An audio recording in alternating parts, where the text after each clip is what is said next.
Somehow using the 407 as a means to help relieve gridlock throughout the GTA has been raised a number of times, but the Ford government seemingly hasn't made any effort to do so, until now.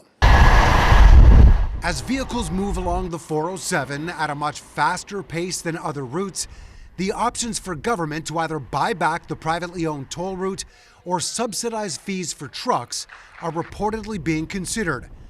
The province suggests it's looking at all options and in a statement says, quote, "We have been in conversation with the 407 and will continue to work with our partners as we find new ways to keep our roads and economy moving." We've looked and we don't see any indication that they're actually having those conversations. I don't know what they're waiting for. This seems pretty straightforward to me. I think the only reason that the Premier isn't doing that is because he's not willing to stand up to the big corporations, right? Ontario NDP leader Marit Stiles going as far as accusing the Premier of lying, all while her party continues to call for allowing commercial trucks on the 407 without tolls.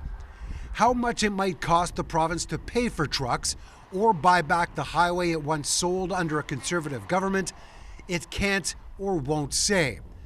Ford claiming the 407 was worth approximately $35 billion back in September.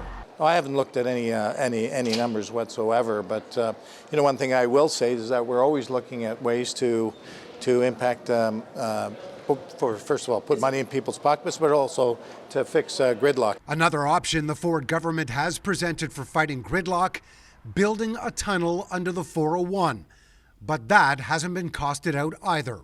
They say they want to build a tunnel under the 401. They don't know how much it's going to cost. They want to take the tolls off the 407. They don't know how much it's going to cost.